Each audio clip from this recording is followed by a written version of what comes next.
now. So, hey everyone, welcome back to NAD'z podcast.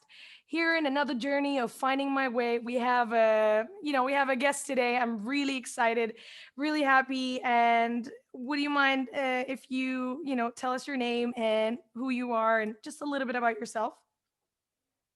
Sure. My name is Terry Tucker, and back in 2019, I started a blog called Motivational Check.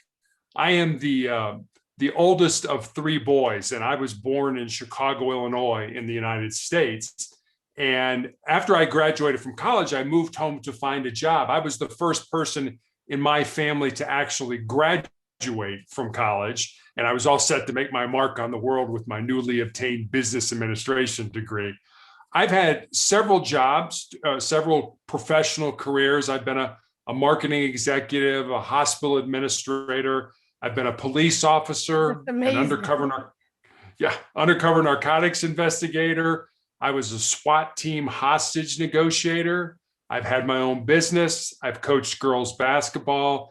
And most recently, I've been a motivational speaker and an author. But since 2012, the job that I've had is to be a cancer warrior to fight against this cancer that I developed back in 2012. This is so funny, but not funny. It's the thing about I was talking in one of the episodes. I was talking about last year. I lost a really important person to me due to cancer. Oh my gosh, I'm gonna start crying. I don't know why, but it was hard.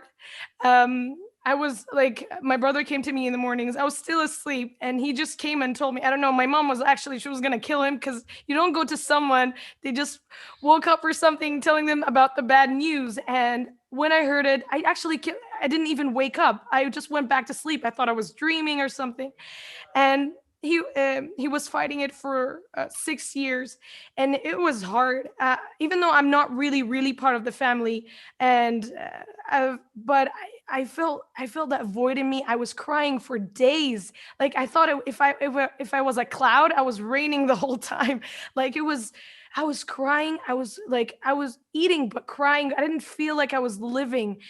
But with his family, how did your family, I know it's been hard for them, like, but how was it for them? I never asked the person who I really cared about their family and how they felt, because they saw me and they were like, you're a mess, because they were getting better and they were just okay with it, and they were there from the beginning, you know and they were doing so much, and they traveled to Germany, and then they went to Turkey, and they were all over the world, just and he was fighting, and every time he didn't have any more cancer, he comes back. And it was like, it's an emotional roller coaster. And actually, because he was they're not very old, they always tried to tell him it's not like it's cancer, it's like another disease or something, just to make him feel better.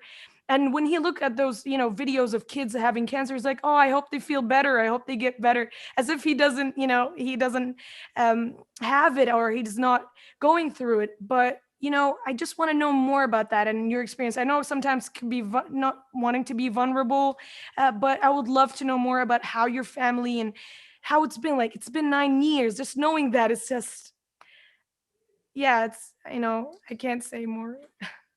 Yeah, I totally understand where you're coming from. I mean, we always think about the patient as sort of the center of everything, but it's kind of like throwing a stone into a pond. There's a ripple effect of people who are affected by your disease. So when I found out, the first person I called was my wife. My wife and I have been married for 27 years now, and we have one child, a daughter who's an adult. She's 25, actually turned 25 yesterday, and is in the military here in the United States. So when I was diagnosed, she was in high school. And my wife and I made a conscious decision to never lie to her about anything that was going on. We were always going to tell her the truth, obviously age appropriate for what she was able to understand in that. But now that she's an adult, I mean, we totally confide in her about what's going on. My wife is very strong individual. I'm very blessed to have her because without her, there's no doubt in my mind I'd be dead at this point in time. My mother is 85 years old and is still alive, and then I have two brothers. So you start to make that ripple, and you start to go out, and then you look at family and friends and things like that.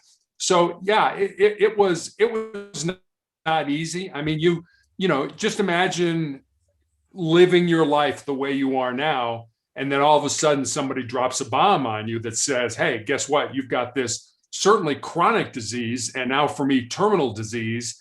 And I pretty much accepted it, but other people, and I think my wife and my daughter have, because it's been, like you said, it's been 9 years. I mean, we know it's coming.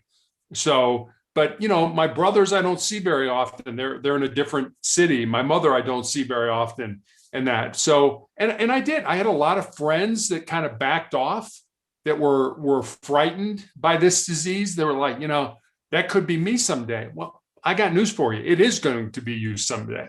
And I always try to put this kind of in perspective. Everybody's going to die, but not everybody's going to live.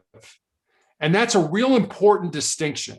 And if you live your life, if you find out what your purpose on this life is, in this world is, and you live it, death becomes a whole lot less scary and less intimidating, because you have a purpose here. Whatever that purpose is for you, I don't know what it is. For me, I know what my purpose was, and I lived it. So now death doesn't scare me that much. And in a way, I hate to say this, and I don't want people to take it the wrong way, it almost excites me, because I have a deep faith, and I'm interested to see what's on the other side of this life that we have. Yeah, just this is amazing that you're like, you went through it, more, and you're just inspiring us, like you're enlightening us, because I think one of the things William Shakespeare, he wanted to, I think, not beautify death, but show that death is kind of a relief. It's kind of a something that we should, because I talk about this topic the whole time. My mother hates it. My mother went to there was a trauma in her life. She lost her mother due to a car accident when she was only 8 years old. And she's always been scared of trucks. She always had this phobia of trucks. And she hated it. Whenever we talk about death or anything, she always says, I don't want to hear about the topic. I don't want to, it makes her not just uncomfortable. She can't sleep at night just because she thinks if I talked about it today, that means I might be dead the other day. I don't know. She just thinks about it that way. It's just instant. And I remember when, I've never felt death really so real until I knew that the people that for example, the one I lost from cancer, I never thought he would die. I thought it was like, okay, it's cancer. It's okay. We move on. We move on with our lives. It's okay. But I never thought he would, when I went there to their home, there was in his living room, a bed to lay there. And I remember when I went there, he wasn't there. And I was looking at it, and I was crying. And to this day, I couldn't go back and visit them. I just called them on the phone because it was really hard for me. I didn't lose a lot of I'm like a third culture kid, so I don't have something to call family except strangers. I would have many grandparents, many uncles, many friends. So I always didn't feel like I had a void. Maybe when I was a kid, I wanted to have cousins. I wanted to have people that I wanted to talk to. And I felt bad at first, but then I was like, when I grew up, I don't care anymore. I don't need people in my life. That's how I thought of it.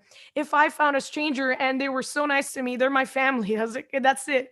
And I remember I've known him for 5 years, close to 6 years. And when I heard, he was in a coma for 6 months, and I couldn't even visit because of the pandemic. I felt so bad. I felt really bad. Sometimes his birthday was this January, and it was really, hard for me. I even when people wanted to talk to me, I was like, it doesn't matter, because I'm gonna cry, and I'm gonna, sometimes you're gonna be strong. And I was so always so strong, always I'm I'm a resistor, resist everything. I don't care. But there's days I'm like, I don't want to do this anymore. Can I be vulnerable? Can I talk whatever I want? Can I be sad? Can I be angry sometimes? And when I read that email you sent me, and you said like how everything changed, and you became like an inspiration to people, like you're motivating people, you're giving another meaning to life, and it was just, that's what it was, an honor for me. And the thing is, you were talking about family, and family is support, and it's good that he had your family. His last words, he wanted to go back to his country and meet his family. He actually, like their family, they've always been healthy. Even his mother was still alive. He was like, maybe, I don't know, around 70, 80 years old, like so his mother was still around, and she died while he was in Turkey, so he didn't even see his mother. Like, and then his sister too, it was like they didn't tell him about his sister, but they told him that your mom died while he was here.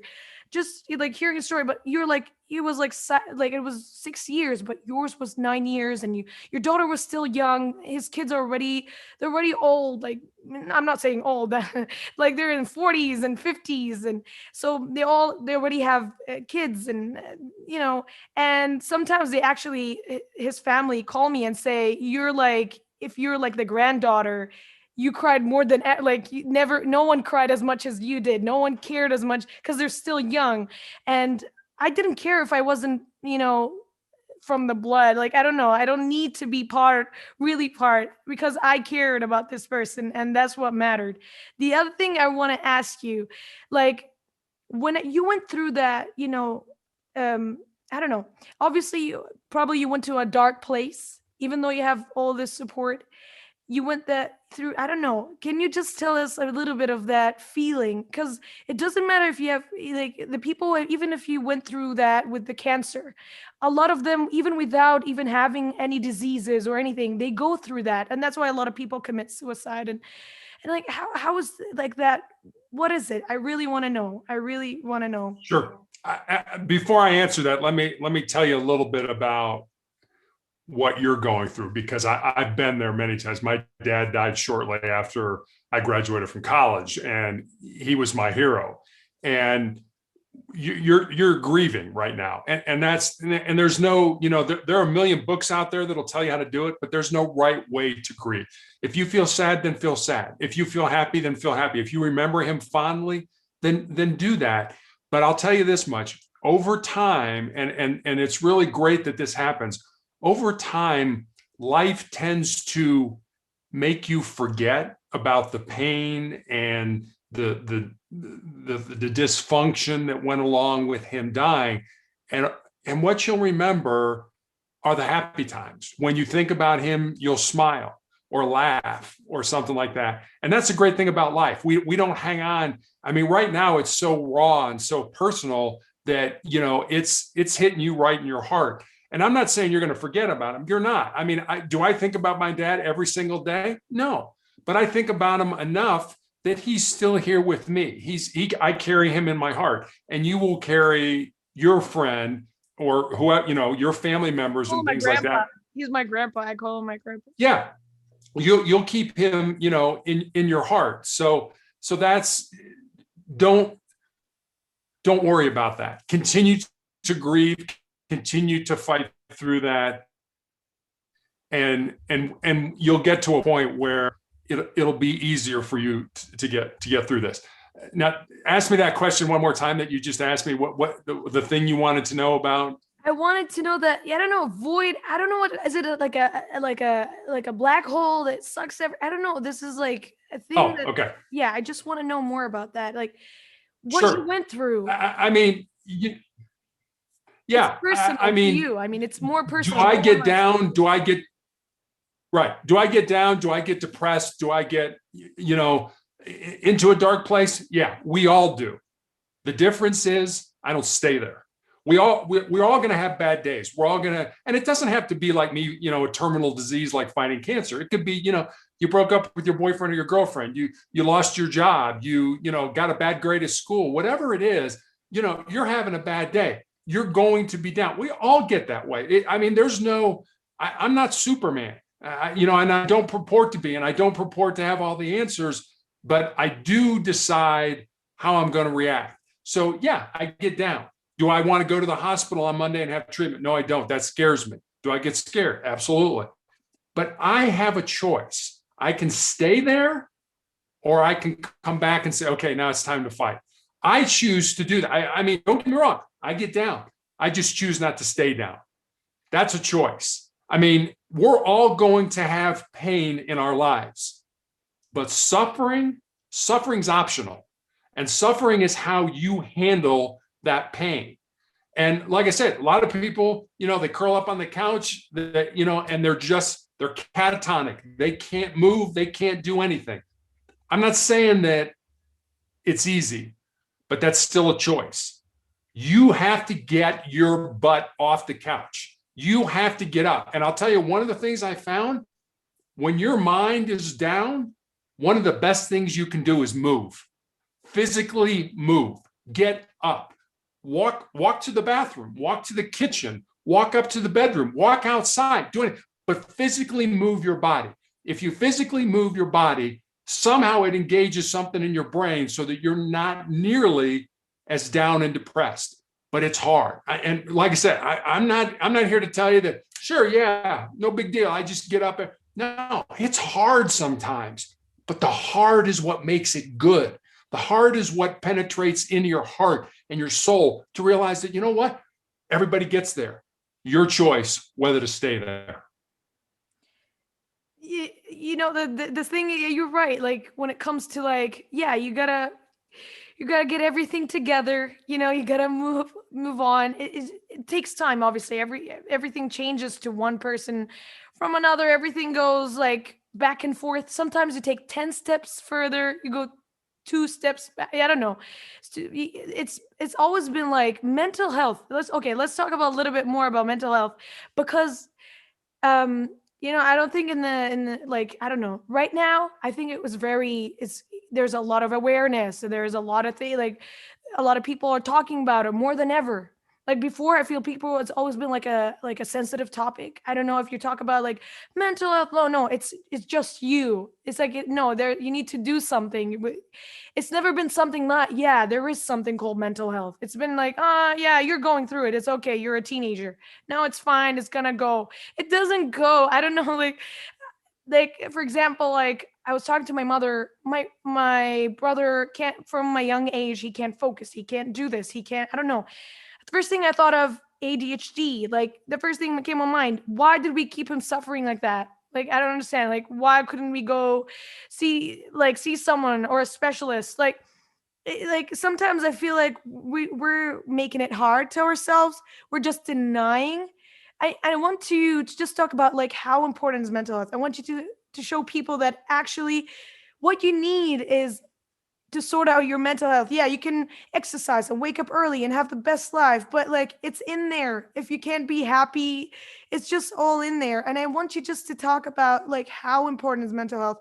And that is now more than ever, you should actually sort it out, because you can't just, I have like OCD and I have this and that. And sometimes I have like anger issues. And sometimes I get panic attacks. And I remember just like a few, like before graduating high school, I was getting panic attacks more than ever. When I sleep at night, I shiver a lot. Like it's not because of like I'm cold, it's just it's in there in your brain. And I had I was crying every day. I was like crying like crazy because of school pressure, and I wanted to go to this university, and I don't want to make my parents pay the money, and I wanted to get a scholarship. And I felt like right now I felt stupid. Like if I talk to myself, like, are you crazy? Why would you overthink all of this? And I overanalyze, overthink. Like sometimes, even if I'm talking to you right now, if I just moved like my hand in such a gesture, I'll rethink about it 2 days from now. I'm like, why did I do this? Why did I do this? I told my mom I'm crazy. I'm just like crazy. I need to fix this. And I'm not talking about like, you're crazy by being crazy. I'm just talking about like mental health is important. And even for my dad, like I told him, you went through a trauma, then you should you should sort it out. You should open up about it, and you actually will feel a lot more better. Why keep that burden? And just, I want you to talk about that just a little bit more. Show people that Sure. just give us more. I want more of the, Sure. So there's a championship basketball coach here in the excuse me, in the United States, who had a great saying, and this is what he said. He said, "Mental is to physical as 4 is to 1." So when you're playing sports, and I realize that it's totally different than what we're talking about here, but if you're playing sports, the mental side of that game is so much more important than the physical side of that game. If you're not mentally prepared, you're not going to handle it. Let me give you what I call my truths, my 4 truths. And as a matter of fact, I just added one. It used to be 3, and I just added one. So you're the first person that's heard this new one. Really? So the first one is control your mind or it will control you. Your mind knows your fears, it knows your vulnerabilities, and it knows your insecurities. And we know this. Our minds are hardwired to avoid pain and discomfort and to seek pleasure. So anytime you want to do something that kind of rocks the status quo, like things are good here, you know what? I may want to go skydiving today. Your brain is going to kick in like, whoa, wait a minute. You could die, or the parachute could. So it'll just start all these little things in your mind. Here we go. So that's one. And I'll talk a little bit more about that. Well, you know what? I'm going to talk about it now. There was an Olympic swimmer here in the United States way back in the late 1970s who had one of the greatest quotes that I ever heard. And this is what she said. She said, "Winners think about what they want to happen, and losers think about what they don't want to happen." So winners can override that thing in their brain that's saying, you know what, you're not that good. That person's better than you and stuff. They can override that and focus on the positive aspects of competition, whereas losers can't. They can only focus on, oh, you know what, I might not be as fast as that person. And what if I slip off the blocks? Or what if my cap comes off? Or they focus on all the things they don't want to occur. So a lot of it is what you focus on. And let me qualify this. I am not a psychologist or a psychiatrist. There are people out there that need to see people to be medicated or to talk about their problems and stuff like that. I'm not talking about those people. That's something entirely different. That is people who have a mental health disease. And if you think you have that, then absolutely go see somebody. Don't sit and suffer in silence like you talked about. Don't do that. Go talk to somebody. Go say, hey, I've got a problem. I need help. If you broke your arm, you wouldn't be like, oh, I'm not going to go to the doctor. I'm not going to go to the hospital. You would actually go and get it taken care of. The brain's just another part of the body. So if you think you've got issues with your brain, then go talk to somebody. Go get help.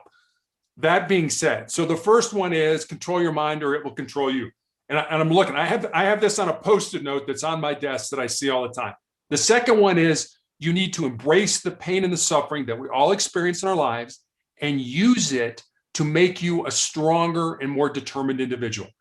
I have had, during my cancer journey, I've been on a drug that gave me the flu for 2 to 3 days every week for 5 years. Now think about that. You have the flu for 2 to 3 days every week for 5 years. What idiot would go through that? This idiot. I did. Then I had my foot amputated. Then I had 2 more surgeries leg.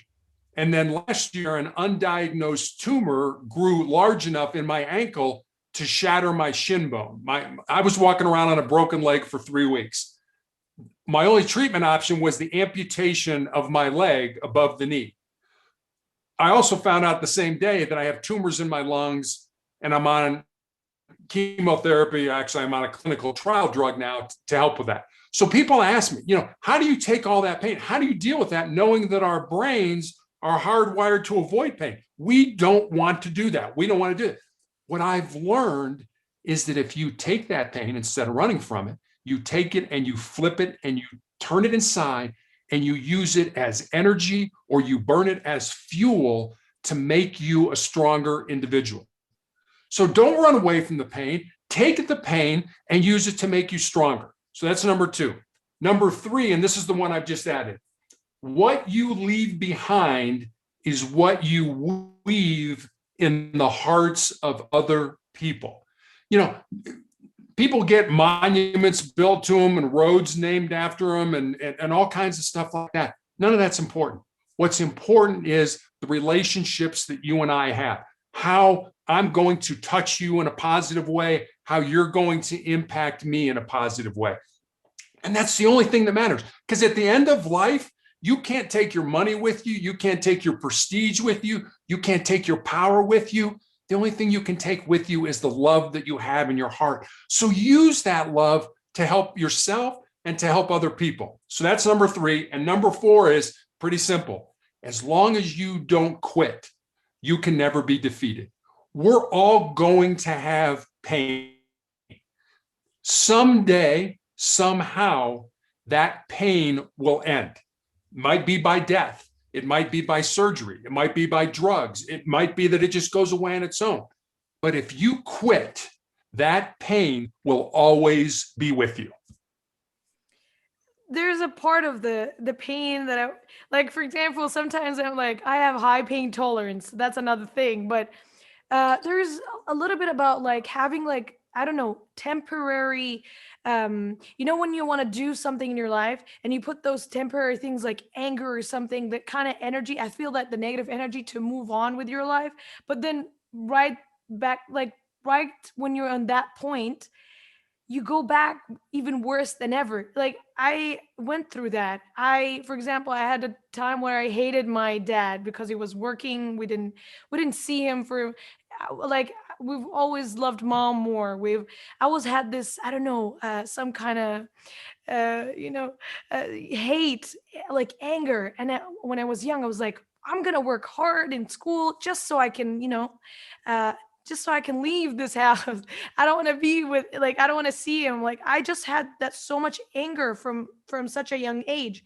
And then when I grew, like in high school, I just didn't want to do that anymore. I didn't want to run away. I didn't want to, I just had this thing in my mind. Why would I run away? Why wouldn't I talk to my father and tell him how I felt years ago? And that I wasn't happy. I wasn't happy that my father was like, I don't know, we didn't see you much. We didn't have like father-daughter time. And especially like, father relationship with their daughters is very different. I don't know. I'm like, I have siblings, so I have boys and girls. So we're all together. So and I've always felt distant. And sometimes when we talk to him, he denies that. He says like, I've always been there. How can you be, my mom raised us. She was all alone, but he was there, obviously providing and everything. But it's different. I always felt like because of his job, he's always been stressed and pressure, and all that anger sometimes came at home. And I've always felt like, why would he, do that, or why would he? I don't know. Sometimes I hated that. And then I had this temporary goal of like, I'm gonna move on I'm gonna leave this house. I'm gonna take everyone and leave him. Like when I think about that, I was so mean because I wouldn't do that now. I wouldn't leave him. I would help him actually or something. And once that stopped, I actually, even my school, like my work ethic got, I don't know, I just laid back because I felt like I started having a good relationship with my father. Like I had to lay back of school. Even my grades in the last 2 years, I was like surprised. Like my grades weren't as they were before. I was like, what's happening? I need to find a better goal because I was feeling happy for some time that I didn't want to have that goal of like wanting to run away and wanting to take my family and leave my father. And now it's even harder now because I need to look for something that actually makes sense, that means a lot to me, so I can keep going. Because you need that purpose. I remember even like my professor is like, if you don't have a purpose coming to this class, then you're gonna fail. Like, just can you talk about like a little bit about like how can you have like a long term, not a temporary, something that energy, not to use that negative energy, release that negative energy, but use the positive. Sure. I mean, a couple of things based on what you said. I think, first of all, you matured as a human being. From where you were, I was angry at my dad because he wasn't around. Now, your dad sees it as I was providing for my family. I was working my tail off to provide money for my family. Yes, your mom raised you. And my dad, in a lot of ways, was similar. He traveled a lot. He was gone from like Monday through Thursday and was only home Friday, Saturday, and Sunday. And so my mom technically raised us, but my dad also contributed by bringing money into the family. My mom didn't work. My mom raised us. So I think that's one thing. And as you mature, you tend to look at life. When you're young, it's all about you. Your life is all about you. Your needs need to be met. And then as you mature, you realize that maybe I had to look at things from another perspective. Maybe if I looked at things from my dad's perspective, I might feel differently about it. But we don't do that. I certainly didn't do that when I was your age. It was all about me. It's all about me. And I really feel that when I was younger, I was way too selfish. It was all about me. So I think when you start to sort of turn it around, as I mentioned earlier, one of the things that I did when I was in the police department is I was a hostage negotiator. So I would talk to people who were barricaded in a house, maybe had somebody they were holding at gunpoint, maybe were trying to commit suicide, whatever that was. And you and I are looking at each other. We can see each other right now. When I was doing that, I didn't have that luxury. I couldn't see what that person, I couldn't see their facial expressions. I couldn't see, were they pacing around? Were they balling up their fists and being mad? I couldn't see that. So I had to learn how to determine what was going on based on what you were saying, what you weren't saying, and how you were saying it. So I wrote a book last year, and one of the chapters that I put in it is it's a whole chapter on listening, but it's listening to understand as opposed to listening to reply. And I know I've done this, and you've probably done it too. 100%. You're in a conversation with your friends, and you want to get your 2 cents in there. Hurry up and say something because I want to say something. That's not listening to understand. That's listening to reply. What we need to start doing, and I think what we need to start doing more as human beings, because we have so much technology that keeps us connected. And I believe we've never been more disconnected than we've ever been in all our lives. And I've been on this planet for 60 years. So what we need to do is we need to start understanding each other. I need to shut up and let you talk and try to understand where you're coming from. I don't want to hurry up and try to say something based on because as you talk, things are popping in my head. But I want you to just talk. I want you to talk so that I can understand where you're coming from. Because it doesn't matter what I say. It matters where you're coming from. And if I can understand you and you can understand me, think about how much better this world will be if we can just take care of each other. That the key to life, just listen and understand and try to find something in between. I was talking to my mom sometimes. I was like, we were talking about like thieves or murderers. Like, what if they've been through a trauma that made them like, are we gonna blame? Like, I'm not trying to say that what they did is not wrong. It's just that we've all been through something. And sometimes I even tell my mom, like when you were talking about if people tell you that you're stupid or you're a loser, whatever that is, it's just an opinion, not a fact. You're just, if you want to make it, for yourself that it's real, that you are stupid, or you can't get good grades, or you can't work hard on yourself, or you can't do this or that, you're just gonna, you're not gonna do anything in your life. I sometimes, with parents, they compare children, and that's the worst thing they could ever do, especially with siblings. Um, especially with siblings, that's like, oh, look at your sister, or look at your brother, or like, why aren't you like this guy, or why aren't you like this person? Like, that's even more frustrating. That like, even myself, like I thought of myself, like if when I was a kid, I wouldn't make mistakes. You know what does it mean? I don't even ask the teacher if I don't understand a question, because I have to understand it, because I know I had this thing like, even if I make a mistake, no, I didn't, I'm always right. I had this, oh my God. When I was in high school, the last just maybe 2 years, I started asking questions to teachers that I actually didn't understand, because before for me, it was a taboo. Like if I do this, or it's like some kind of something, I'm like, I can't be, I'm kind of like a god or something. Because even with my friends, oh my gosh, you got this grade? Even this guy in this class got this grade. Like that even makes me feel worse. Am I doing something wrong? Can't I make mistakes? And like I had this time of my life, like no, I can make mistakes. Like, we're made to make mistakes, and we're made to do this and that, and it's okay. We can repent and try to do better next time. But like in my life as a kid, I was like, I was too hard on myself. I hated myself even for so long. For so long, I hated myself. Like I told my, like I hated myself. Looking at the mirror, I was like, I hate you. Like for real. Like I looked at myself, like I hate myself. I never liked myself.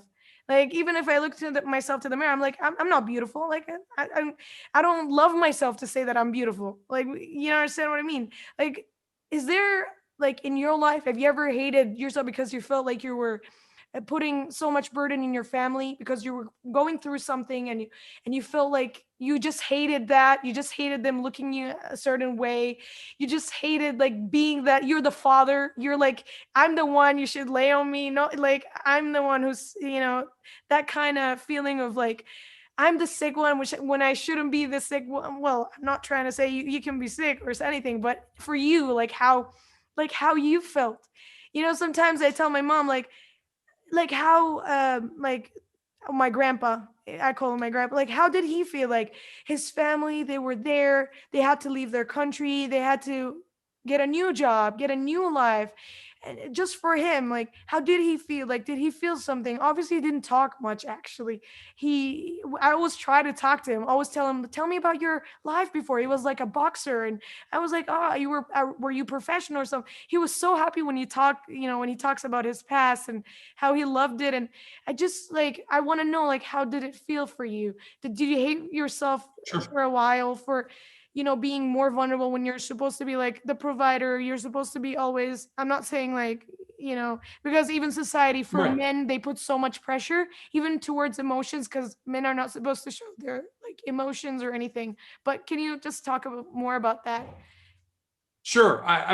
A couple things that came to mind as you were talking. You talked about people who, would say, you're not pretty or you're not smart or you're not whatever. That only works if you own it. If I own that comment, then that comment hurts. If I just let it hit me and bounce off, that comment means nothing. I always say that, and I try to get people to think about this. Think about the end game. We all like, okay, we're young and we're healthy and we're excited and we've got energy and we're all that kind of thing. I always ask people, think about the end game. Think about your funeral. What is your legacy going to be? What are the things that people are going to say about you at your funeral? And if they're going to say things that you don't like right now, you got not plenty of time, but you have time to change that. I believe, and again, I'm a Christian, so I believe that we were all made in the image and likeness of God. And God is not going to judge me on what you did. He's not going to say, you know what, Nadine did this and I didn't like that, so I'm going to punish you. No, I get judged on what I did, what I said, what I thought, how I treated people. I get judged that way. So it doesn't matter what other people are doing. And I always try to get this across to people. It's like, it doesn't matter that that person makes more money than you. It doesn't matter that they have a better job than you. If you tie your worth to another person, you're always going to be miserable. You're going to be terribly, terribly upset. Now, I'm 6'8" tall, so I'm a pretty tall guy. And I was a very good basketball player in high school. And I played against people that played professional basketball in the United States. And when I was in high school, I had 3 knee surgeries. And after those knee surgeries, I started to think that I was damaged goods, that, you know what, you're a step slower, or you're not as good as that guy because he's had, X number of months to practice more than you did and things like that. So goes back to those 4 truths that I gave you. Control your mind or it will control you. My mind was controlling me. My mind was saying, you're not that good anymore. You're a step slower. Now, that works if I believe it. And for a time, I did. But then it started to be where coaches for colleges were coming to watch me play. And they were interested in having me come to their schools to play basketball for them. And in turn, I would get a scholarship. I'd have an athletic scholarship to go to college. And I did go to college on an athletic scholarship. So your brain, I mean, it is the greatest organ in the world. It can allow you to do anything you want, or it can just devastate you so that you can't get off the couch. But you've got to control it. I mean, it's kind of like a tiger in a cage. If you don't control that tiger's going to get out and cause all kinds of mayhem. It's going to eat people. It's going to destroy property. It's going to do all that. You've got to control it. And if you can control your mind, I'm telling you, you can do anything in the world, because you'll know, yes, I'm scared. And I always tell, especially young people, this: if there's something in your heart, something that's driving you to do something, maybe you want to go to school and study something. Maybe you want to not go to school and get into a trade, become a plumber or an electrician or something like that. Maybe you want to I want to be a writer and I'm not going to, whatever you want to do, whatever your heart is telling you to do, I'm going to tell you to do it. And especially if your heart's telling you to do it, but your mind's telling you, that's scary. I'm afraid. We shouldn't do that. It's telling you all the negative stuff, but your heart is telling you to do it. Do that. Do that. Because two things are going to happen. Either you're going to win and succeed, or you're going to learn. You're going to learn something. And you may say, I want to start a business. And you know what? And the business fails. Did you learn something? Yes, I learned something. Can you apply that learning to starting another business based on what you learned? And if you can, that's how you progress in life. So if there's something that you really want to do, that you're passionate about doing, but it scares you, do it. Because when you get to be my age and you're coming to the end of your life, the things that you will regret in your life are not the things that you did. They're going to be the things that you didn't do. And by that time, it's too late to go back and do them. The thing about regret, now you're talking about it, like I always told my mom, like, I don't regret anything I did in my life. Like any decision I'm still young, yeah, but anything I did, I wanted to do it. It doesn't matter what it is. I just wanted to do it. And I never regretted doing this or that. And it's all like, I love that about myself. I have things like, I'm not scared. I can skydive. It doesn't matter. I can do that. Oh my gosh, like think of the adrenaline kicking in. Like I love that feeling. It makes me feel good. I was like, even when I exercise, when I started high school, I stopped exercising because I wanted to focus on studying, which is the wrong thing to do. Like the worst thing you can do to yourself, not to exercise. And I did that to myself. Even it's not good for your mental health if you don't exercise. Like I even stopped that.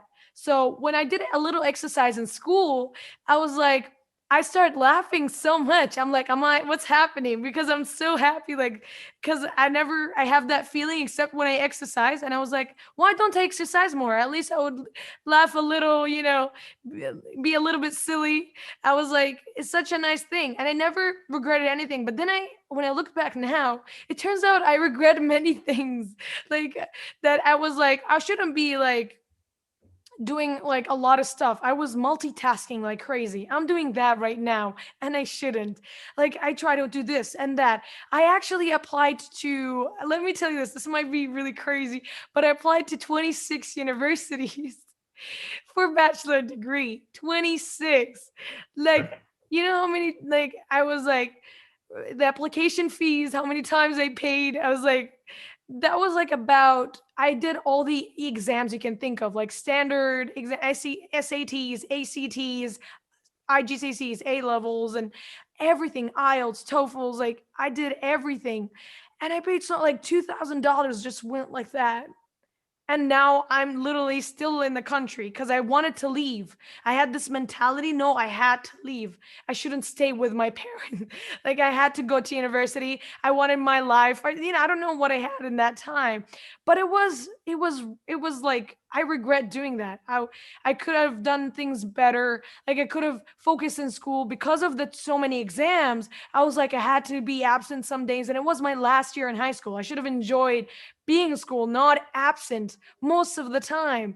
I was absent even the last day of school. I didn't even see like, I don't know, the classroom that I've always stayed in for like, I don't know, for 4 years. And it just made me regret that moment. I wanted that moment because my friend was talking about it after they left school. They were like, I cried. I saw, like, looking at the classroom from far away.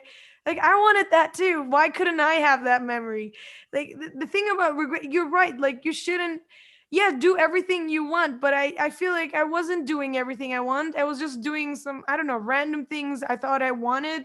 Like, how can you, sometimes it is confusing. I want to do this and that. I want to prosper in life and be successful. But then I kind of, I don't know, I do things that they don't make sense, and I just overthink and I don't sleep. Like I have insomnia. Like I sometimes I tell my mom like I can't sleep. Like I literally want to sleep but I can't.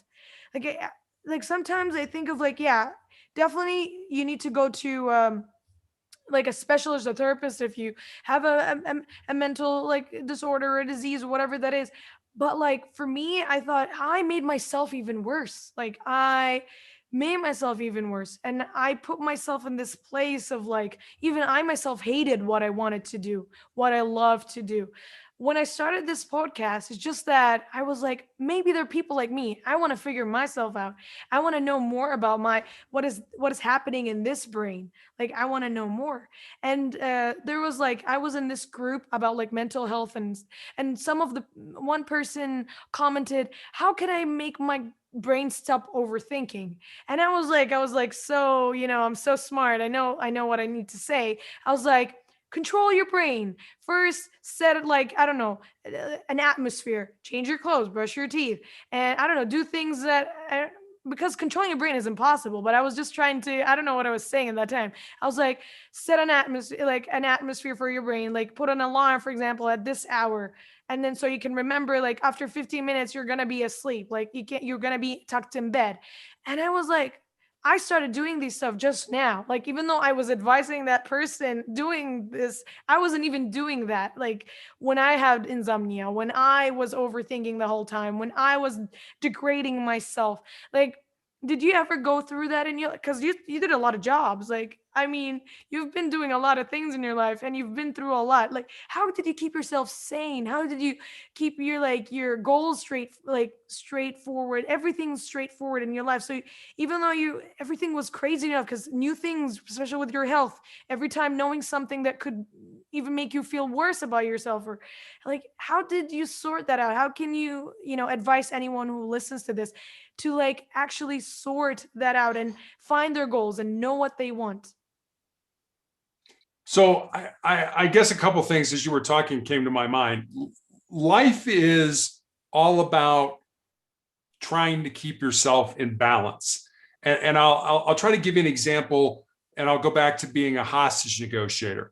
So in the United States, we call, it's a teeter-totter or a seesaw at the park, where somebody's on one end, somebody's on the other, there's a bar in the middle, and you kind of go up and down like this. So I try to describe what we did as negotiators kind of like that. So when we're talking to somebody initially, their emotional side is going crazy. And all our strategy is to ask them open-ended questions to burn off all that emotional energy, because you can't think rationally if you're so caught up in the emotion of what's going on. You can't think rationally. You just can't do it.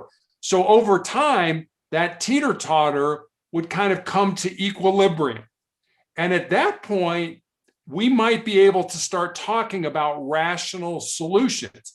Ultimately, what we would like to have is the rational side way up in the air and the emotional side kind of down here. So when you're thinking rationally, you can think about put the gun down, let the hostage go, come out yourself, and things like that. Now, don't get me wrong. We never lied to people. People were like, I'm not coming out unless you tell me I'm not going to jail. You're going to jail. When you come out, you're going to jail. So we never lied to people because we were probably going to see them again. So we didn't want them to say, 6 months ago, you lied to me. And now I don't trust you. If we didn't have trust, there was no way we could do our job. So we never lied to anybody. So I guess what I'm trying to say is, if you can keep your life in balance, and again, think about the big picture. Okay, I can't sleep tonight because I'm so excited about this test tomorrow. Okay, break it down. Did you study enough? If you studied enough, sleep like a baby. If you didn't, then you probably need to get up and do some more studying. But if you are laying in bed, constantly, did I study enough? I don't know. Maybe I did. Maybe I didn't. If you're going back and forth like that, that's your emotional brain doing its thing. And it'll just whip you into a tornado because the rational side's way down here. But if you can get to the point where, yes, I studied enough, I am prepared for this exam, then I should sleep like a baby. Rational side's up in the air. Now the rational side is controlling your life. And that's all we did as negotiators. We tried to get the rational part of that person to be in control of what was going on. Because you know how it is. If you're crying and you're emotional and you're upset, it's like, can you think straight? No, you can't. You have to have that rational side. You have to have that rational brain making the decision. And if your rational brain's making decisions for you, you're going to be fine. If your emotional brain is making decisions for you, you're going to be a basket case. You're just never going to be able to get out. You're never going to be able to get out of your own way to be successful. So just try to relax and think about the big picture. Again, for me, let's think about the big picture of your life. For you, it might be, let's think about the big picture of this test. What's the worst thing that can happen on this test? I flunk it. Okay. Is the sun going to come up tomorrow morning? Absolutely. Is your mom still going to love you? Absolutely. It's not that big of a deal. The things that we worry about in the scheme of life, they are not that big of a deal. Dying, losing someone that's close to you, that kind of becomes a bigger deal. But blowing a test, I mean, you've blown a test, I've blown a test, and I'm still here, and you're still here, and life is going to go on. But you got to prepare yourself and make decisions in your life based on your rational brain and not your emotional brain. The thing about part of like, it's okay if you flunked the test, it's fine. But like when you have this high, you said like a high bar at home, like you're the eldest and you're like perfect. And then one day you're no more perfect. You don't want to be that perfect because I had this thing like everything has to be perfect. I start yelling like crazy if like if it didn't happen the way I wanted it to like happen. Like why would you do that? Like you ruined everything for me. Let me ask you a question. And you just answered it. Who set that high bar? Me. Who set it? Yeah. Your mom and dad didn't set it. I didn't set it. Your grandfather didn't set it. You set it. You have a choice to where to set it. Your whole life is about choices. If you're going to do that, if you're going to set that high bar, then you got to be comfortable with where you set the bar. And like I said, I mean, my wife went to a small state college in the middle of nowhere. And she is incredibly successful today. And I know in my daughter's high school, it's like, oh, you got to go to this certain school or you're not going to be. Baloney. That has nothing to do with it. How hard are you going to work? What are you going to do to make yourself successful? It has nothing to do with. All you got to do is get the degree anymore today. You get the degree 5 years from now, nobody's going to care where the degree is from. Do you have a degree, Nadine? Yes, I do. Okay, that's all I care about. Move on. Are you somebody I want to hire? You set the bar. You set the stress level. You do, not me, not your parents. You do. Set it differently. It's my mistake. It's the like I made this. I need to change. I kind of started like maybe like once I started university, I was like, Mom, I didn't do well. You know what? I didn't do well in this. And there's like a makeup. I'm going to do it again. What can I say? I just didn't do well. I took a gap year actually. And I didn't study a word. Like someone took a gap year of no education and traveling and trying to travel the world before the pandemic, obviously. In 2019, I traveled to Japan. I loved what I was doing. Like, I was stress free. Like, I didn't need to think about an exam. That feeling, there's a point when I started, like, when I didn't get good grades in high school, like the last last year, like I'm in senior high, like I need to get the good grades. That's how we can get to uni. And I was like, I started stressing out like crazy. I've never had that much like anxiety and panic attacks. Even the last 2 years, my nose started bleeding. Like, what is happening with my health? And my health was the worst. I'm a vegan. I wasn't eating well. I wasn't eating from the mornings till like the evenings, and then I have like this crazy meal at night. Like, that wasn't good for me. And anyway, and I was, I felt sick of myself at some point. I was like, what am I doing? And then with the gap year, I took like boxing classes Can I and ask you a question? yes. How do you, not your mom and dad, not anybody you know, how do you define success? How I define success? I mean, for me is it's like work ethic, my hard work. Like, if I put the work and I focus and I did what I did, this is for me like success. Maybe it doesn't have to show. Like, if I did my best, that's how I think right now. Like, that's how I define success. Like, no, maybe I should define success in a way of like work ethic and like working hard, but I don't need to see it. If I know that I did well, like if I know that I sweated so much that I know that it's perfect the way it is, because I no more, there's nothing perfect for me now. It's no more perfect, but like it's perfect the way it is. That's for me success, even if like I didn't get anything out of it, but I know that that is success for me. I don't know, like at some point in my life, from my parents never set a bar, nothing. Actually, they got married at a very young age. My mom was like 18. She gave birth to me like she was 19. Dad was like 22. They were pretty young. I grew up with my parents. I was like the third person who decides for my parents. Like, I grew up with my parents. I've never felt like they were my parents. It's more of like we're all of us taking part in this. And they never said anything. Like my mom is like a housewife, and my dad just does his job. He never said I have to be a doctor. He never said you have to be a lawyer. He never said any of that, because my parents never been typical. Actually, when I was in high school, there are other, like one of my classmates were like, my parents want me to do this and that, and I need to go to this university, and I told my parents they don't even care. They didn't even care what I wanted to do. And they just let me whatever I want. But I myself put so much on my, like, I started setting the bar high. I was like, I need to do this and that so I can be better at this. But I wasn't actually doing anything. I was actually putting zero into so much work and everything. There was like no outcome.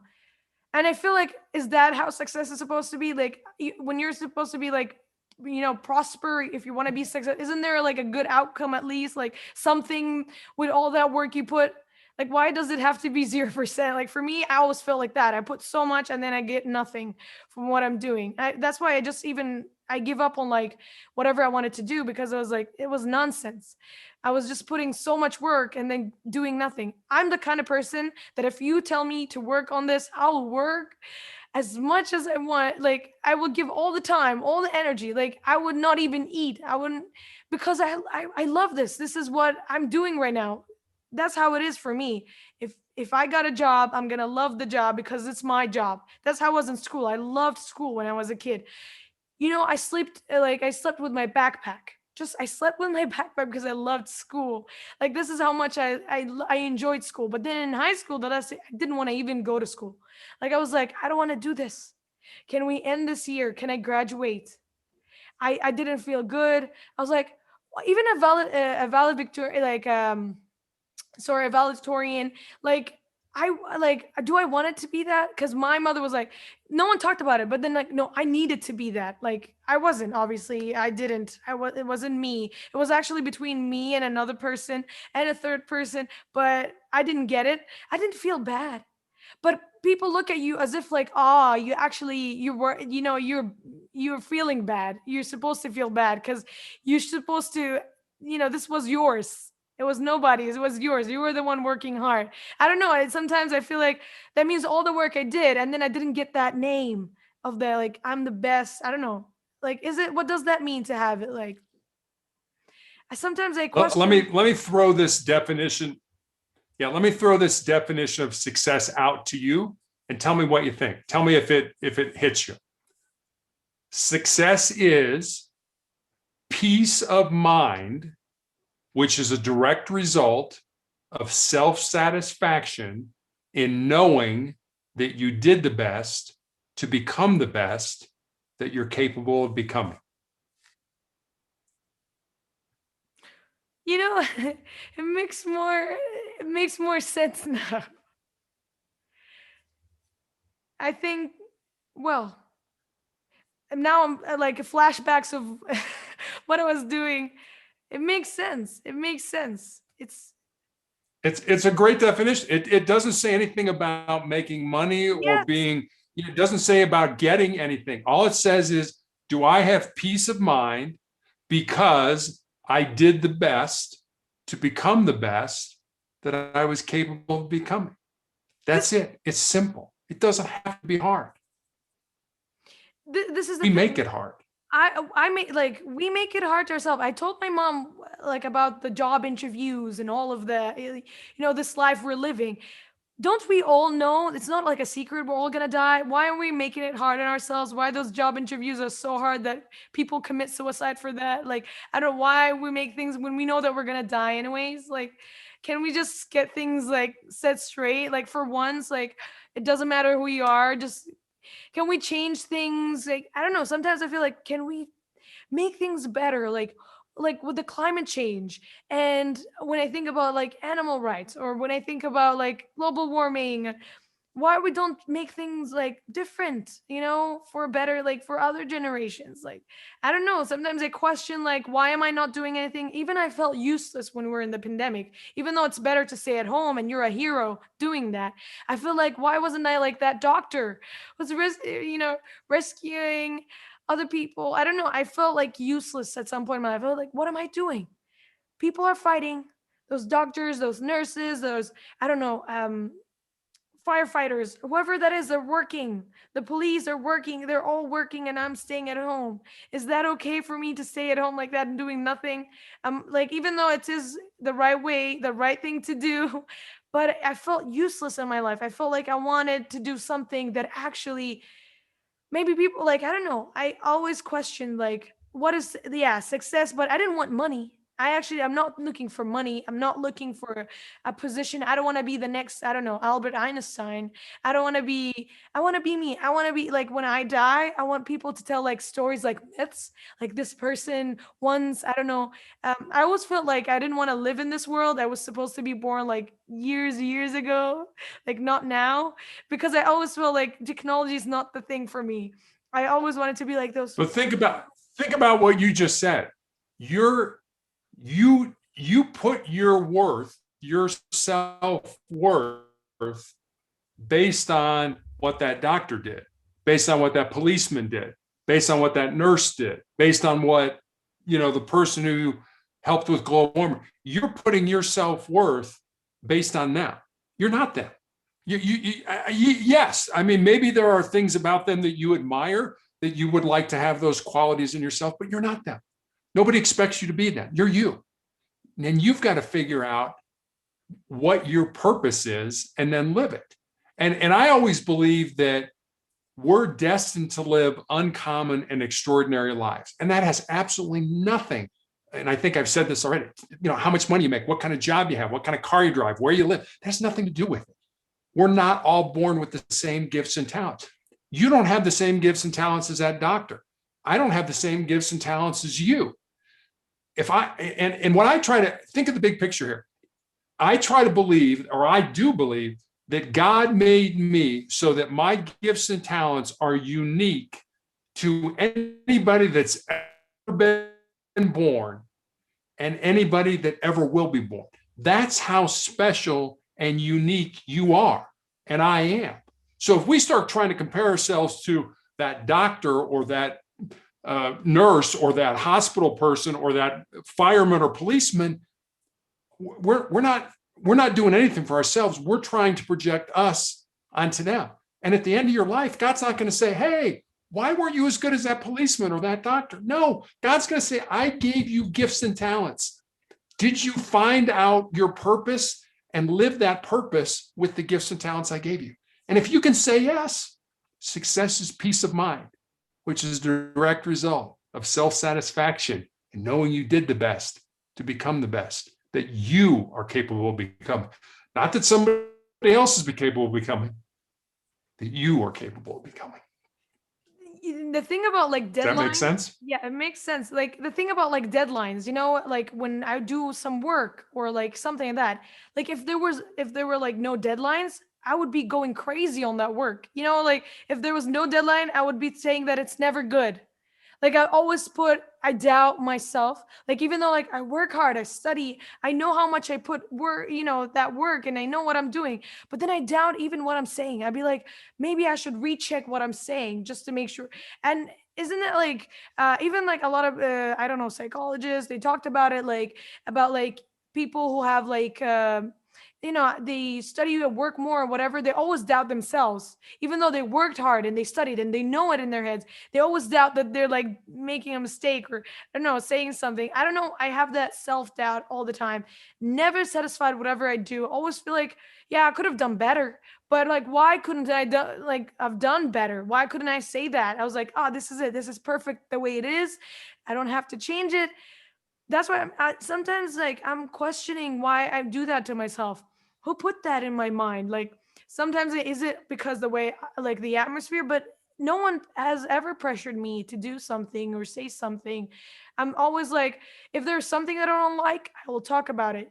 If there's someone is distracted, I'd talk about it. If I see something that is wrong, I'm gonna talk about it. No one forces me to think a certain way or to do something, or yeah, even with success, no one told me to get money, no one told me to get a high position, no one told me to be something. But then I'm like, like, am I being greedy? Am I being greedy for wanting? I don't want to be a doctor, but can I be someone that is helpful as a doctor, or like at this time, like something like sometimes I overthink all the time. This if this is like an interview with, like if I'm talking, it wouldn't end. It's like infinity, a loop of like that is over and over again of like overthinking, overanalyzing. Like literally one day I met my friend somewhere and she was too far away and I just waved at her and I was like I was yelling her name, and I actually hated that. Like, it didn't mean anything, but I over analyzed and I said, why didn't she wave at me or like yell and say my name too? Like, was I overreacting? Was I being like unprofessional, disrespectful? Was I being like, I don't know.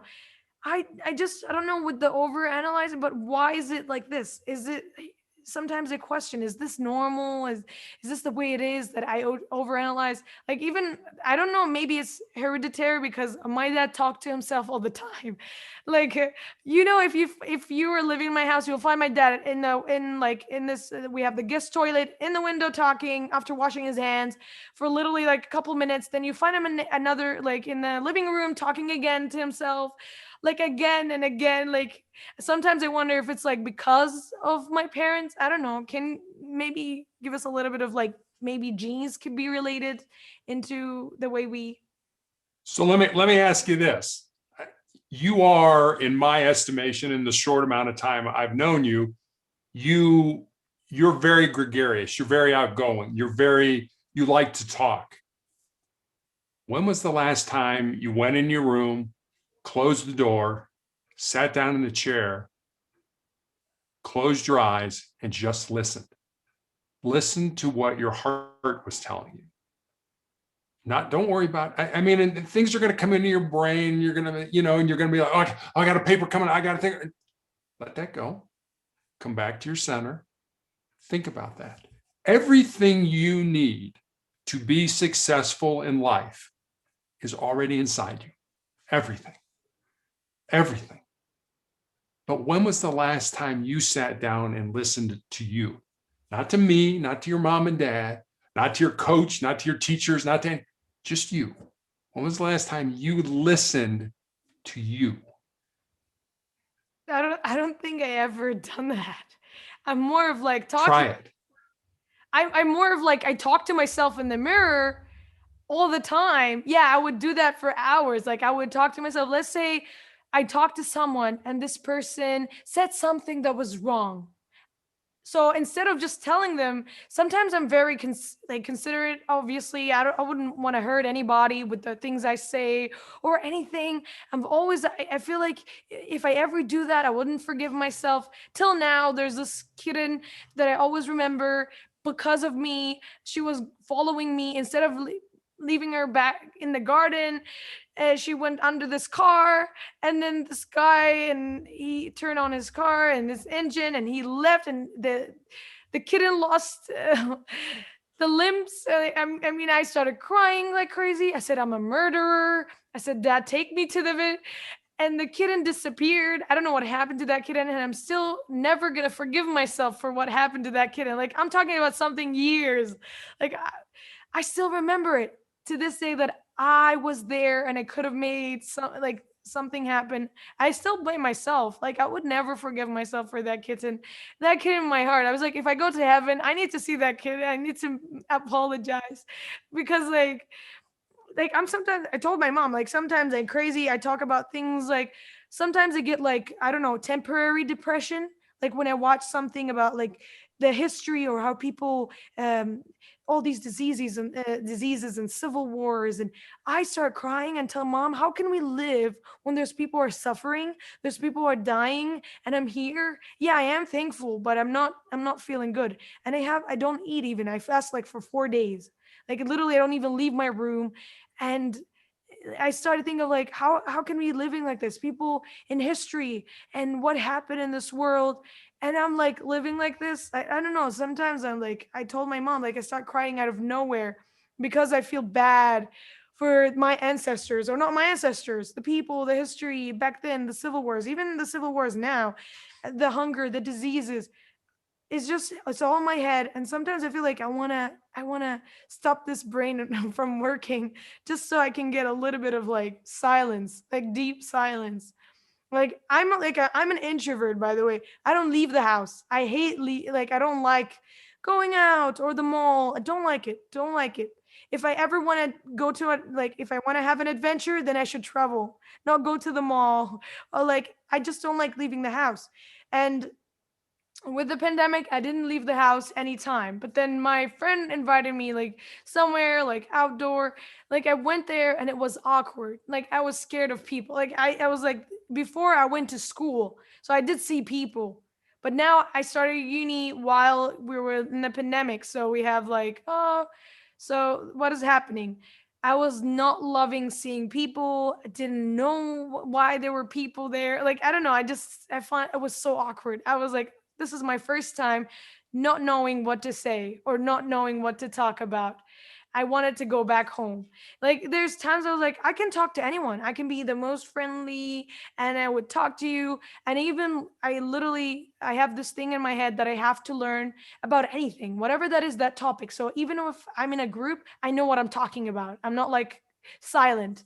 Even I had this time of like I love debating. Like if there's someone now I need to be against or like like I need to talk, like I need to say something, I need to give my opinion, I need to show that I'm here. Like I thought maybe that's because I'm the eldest and I had other siblings maybe when I was a kid and I wanted attention and I didn't get that attention. So in school I wanted that attention from teachers, from classmates. I just I just sometimes when I look down at it, it's I think like, yeah, it's not your parents' fault. But then also your parents have like if I have siblings, I'm not gonna blame my parents. They always take good care of all of us. But like sometimes when you're the eldest, I don't know. I felt like I wanted more attention maybe. Uh it's sometimes it's like I want to know, like when I feel like I'm in like a therapy session with you. If it's more of you answering my questions, I hope that the listeners will actually relate and say like, oh, we're actually learning something. Because I wanted to open this podcast just so can like people know more about like it's okay. We're all going through the same thing. We're all relatable, and we all going through the same thing, even with philosophy. Like, I remember in my philosophy class, I said something that um, I think Aristotle said, and I was like, the teacher, oh my gosh, like Aristotle from that time, we have the same kind of like mindset that he think the same way I thought. No, I thought like I was confused for a second. I was like, did I think or did he think before? Like, it didn't make sense. Like I said, that's why it's my brain is crazy. Even sometimes when I talk too fast that I don't know what I'm talking about. Like at some point, like in the conversation, like I don't know what I'm saying because I'm talking too fast. As if there was like I'm running or there's like somebody who's gonna, I don't know, kidnap me or something. Like I need to be quick. I'm not in the moment. I have like, I know like I'm starting sorting out these things because I didn't see them back then. But now I feel like I'm, yeah, as you said, being more mature. Now I know better. Like sometimes, as you said, your gifts, your uniqueness is what you need to share with the world. That's your purpose. Like the gifts, the things you have, the things that you learn, you want to teach other people about it. You want people to know more about it. You're just bringing awareness to mental health and how we go through a lot in our lives, and we shouldn't, just stop and quit. We should just move on. And you know, I want to know more about your book. Um, so before that, just give an advice, just about like in general, what would you, for young, listeners, uh, how they should, not live life. It's more of like you shouldn't look at life at a certain point, like I want like a fresh perspective of like we should look at things differently from your, from your opinion. Like I want to know that. Yeah, it's kind of like what you just said about philosophy class. This stuff isn't new. The stuff that I say, the stuff that you're saying, Aristotle, Marcus Aurelius, Cato, all those people said that stuff, way before Jesus was born. So, I mean, this stuff isn't new. It's just how it's packaged. So, I mean, as a young person, I would tell you to do a couple things. Love yourself, because nobody else is going to. Love yourself.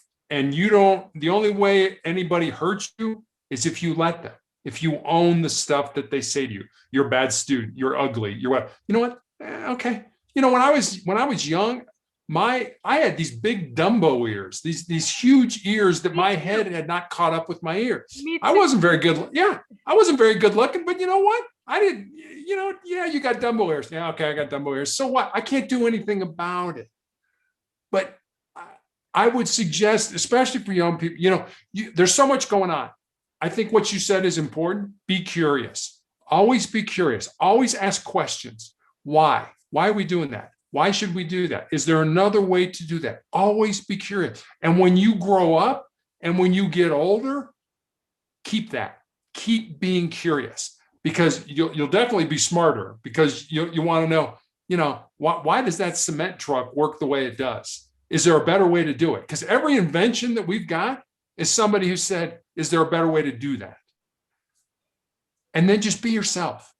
Don't try to be what somebody else wants you to be. My dad wanted me to major in business in college. If I had to do it again, I wouldn't do it. I didn't like business. I would have probably gone law or something like that. But I did what my dad said because I didn't know what to do. I was a young, 17, 18-year-old people. We don't know. What do you want to do with the rest of your life? I don't know. And that's okay. Don't feel like, you know what, at 18, I got to know what I'm going to do for the rest of my life. You don't need to know. But I'll tell you, you need to listen to your heart. You need to go somewhere and sit down and close your eyes and be quiet and listen to your heart. Because as I said to you, everything you need to be successful in life is already inside you. You just need to find it and bring it out. If you do that, you'll have a great life. You'll have your ups and downs like everybody else. But again, like I talked about the teeter-totter, if you're always thinking with your emotional brain, you're going to be a basket case. If you can learn to think with your rational brain, you're going to be great. That's my advice. there's the one thing, the part that I really want to emphasize on, like, it's okay to not know what you want to do in life at that young age. But that time, I know what I wanted to do in my life. Like, that's what I was to people. Like, I know what I wanted to do. I didn't need to think about it, overthink about it. But then things changed. Like, I wanted to add things to what I wanted to do. Why did I have to stay, doing this, or like why did I want to just study this when I could have just did other things? Because at some point, like when I was accepted in universities, they were like giving me other options, like in terms of like courses to take. That is not what I want to do. I should have been maybe a little open about it or something. But no, I was like, no, I'm not going to go there if they're not gonna, if I'm not going to take physics because I want to be a theoretical physicist. Like, that's what I want to do. I want to understand the world. I want to know like physics is like the meaning of life for me, like how the earth rotates and everything. Like sometimes I tell mom, like, I love the idea of knowing that this product, that what I'm brushing my teeth with, I know what's in there. Like, I love that. That makes me sane. Like, I know what is happening in my life, at least not my life, but like around me. What's like sometimes I tell my mom, who like invented the hairbrush? That person is smart. Like, think about it, like years ago. I don't know who did that. Like sometimes I don't look down on things that are really small. I sometimes say like, how did they even think about having like a hairbrush? Like, I don't know. Like sometimes I say like, it blows my mind. It's not technology. It's not like internet, but it's still blows my mind. Like, how did they think of like, oh, we should brush our hair? Like, didn't don't you like question that sometimes? Like, when did humans at Yeah, that time? yeah, but you're never going to develop the hairbrush if this is moving and this isn't.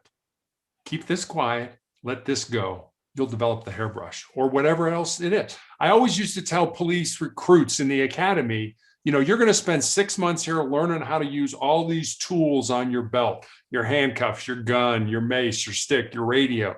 But the two biggest things that you bring to the job, and it's not just police work, it's any job, are your brain and your mouth.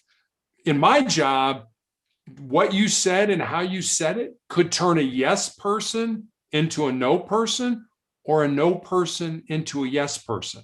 Obviously, we wanted to turn no people into yes people because, it's like, oh, you want the police, you want to fight people, you want to shoot people. No, we don't want to do any of that.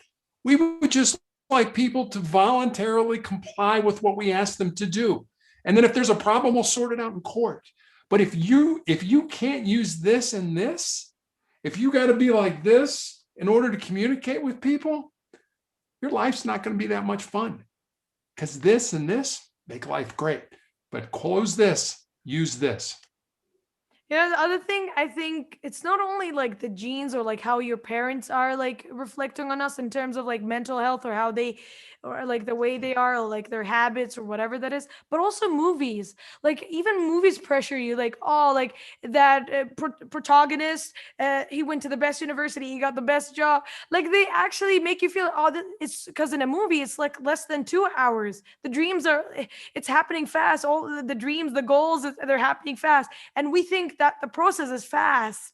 That is like, we don't want to be patient, especially with this era. We're so fast with technology. Things are going so fast. Sometimes I'm telling mom, like, the days are going so fast. I feel like I'm growing old. Like, I feel like I'm old already. Like, I'm not saying it in a bad way. Like, sometimes I feel like I'm not enjoying life. Like, I'm not enjoying life. I don't want to grow. I told my mom, I don't want to grow old. I want to stay like a 4-year-old watching TV, and then you turn on the TV and I get my cereal and just don't want to think. Like, I want to enjoy the moments that when I was 4 years old, watching TV, my best cartoon, and then just eating cereal. That's how I want it to be. That's how, I don't know, just think about it right now. It's so good.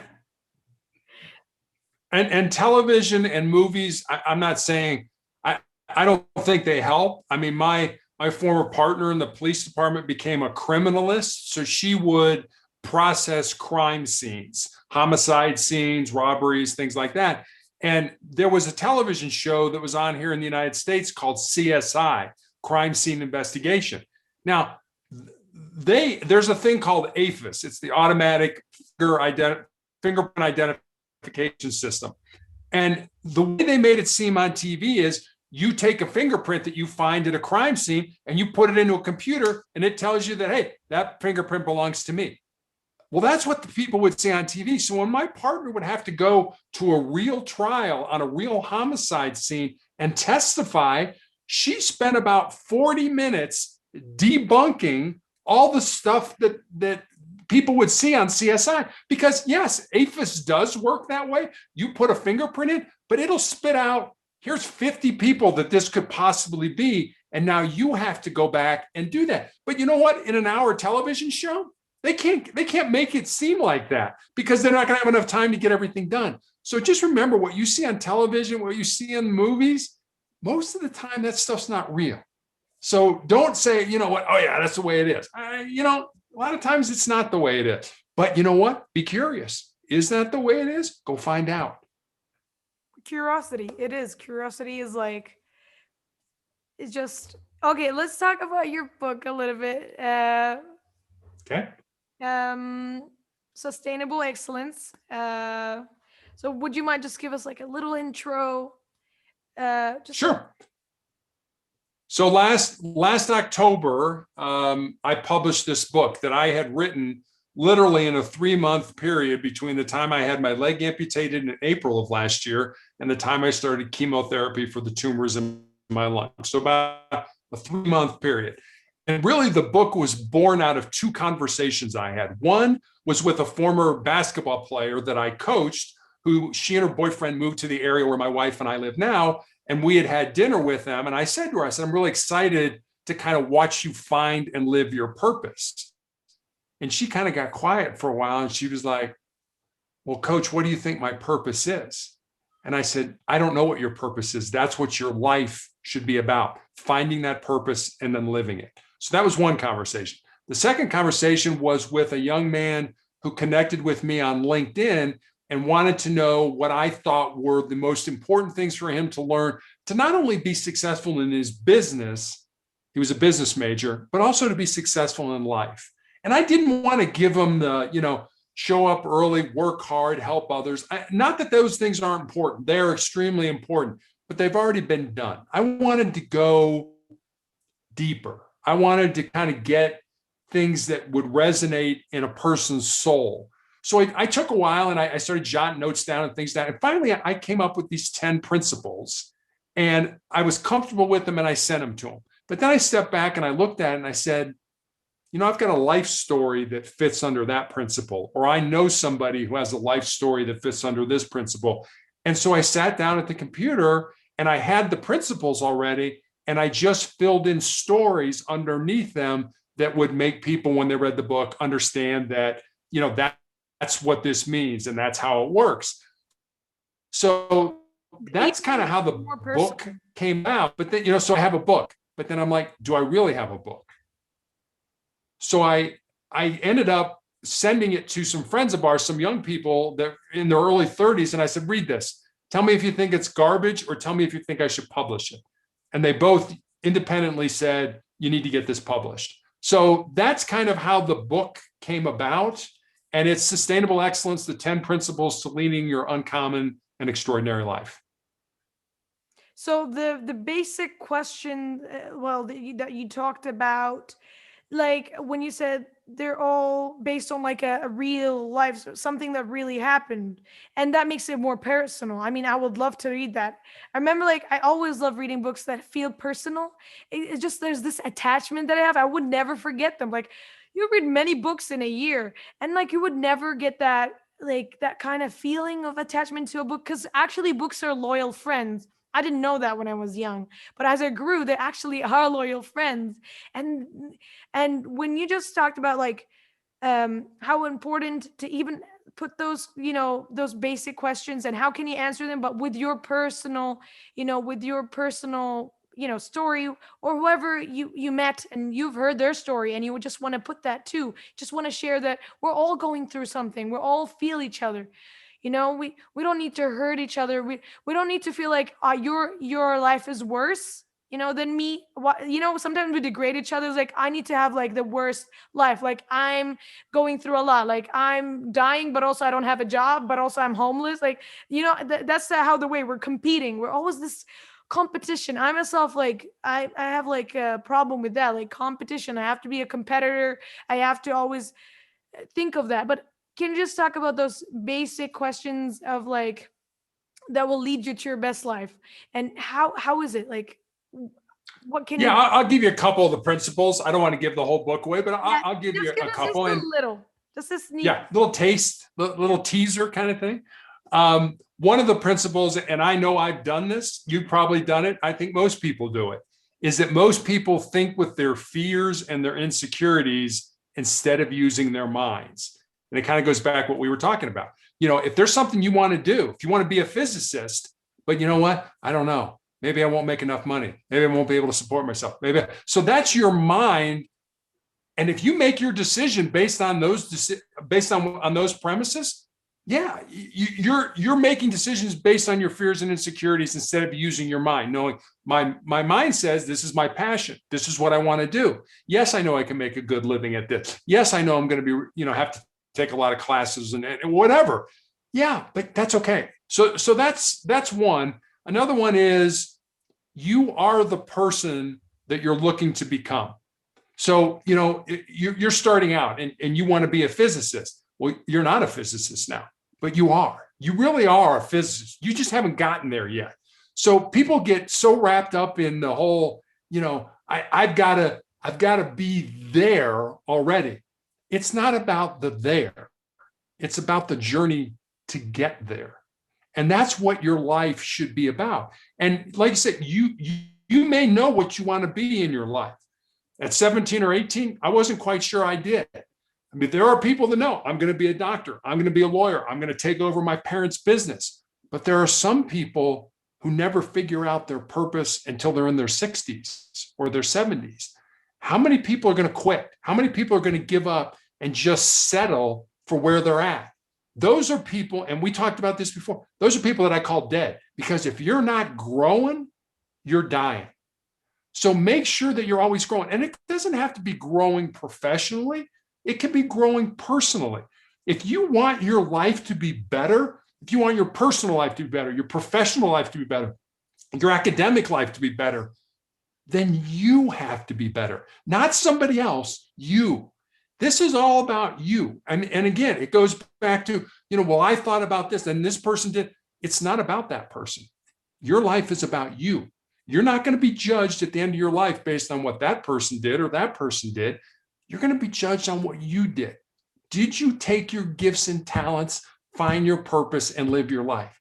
As somebody who's coming to the end of his life, I'm telling you right now, I can personally speak for the fact that if you find that purpose and you live it, when it comes time for you to die, and everybody's going to die, you're going to be so much more at peace than the person who, oh my God, I never figured out what I was supposed to do. What am I going to do now? Those are the people that go kicking and screaming from this world. They want another day or another month or another year. There's a great saying we have here in the United States that was done by a Native American people, and I'll share it with you. It goes like this. When you were born, you cried and the world rejoiced. Live your life in such a way so that when you die, the world cries and you rejoice. And I think that's such a powerful saying.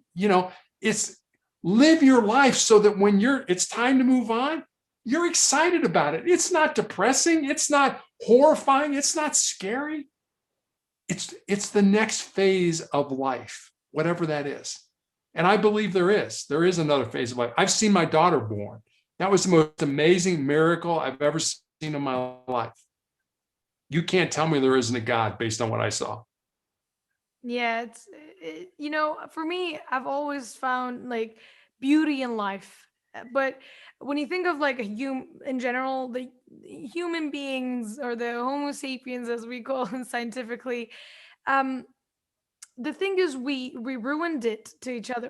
We came to this earth instead of being very thankful, like being born and living this life. I always felt like we always forgot to be like thankful. At some point we became so greedy, we wanted to live this life to the point of like, even people when they age a little, it's like, oh, it's bad to age, like, oh, I'm having gray hair, or like wrinkles, like, there's a lot of people like hate that. I don't know, like obviously with aging there's beauty, and the wrinkles like define, you know, parts of your life. And I remember, I'm even because of the too much stress, I actually got some gray hair before even my mom is like just she turned 40 like a year ago, and I got gray hair before my mom, which is like I didn't find it like I'm like I was getting old or something, but it felt like, oh, I was too much. I was putting so much in myself. Like I felt like I'm making myself feel old. Like I'm feeling like I'm actually, tomorrow is the last day, like, or today, like this moment is the end. So I have to like rush things, or like I need to find everything I want to do one time, or like, oh, I need to do this and that right now. But as you said, enjoy the journey. Just enjoy the journey, even if you didn't get there, but you enjoyed the journey. So like, yeah, I think we sometimes we need Yeah, I mean, patience, like patience, and enjoy the journey. Like sometimes it's kind of feel like we're not living the moment.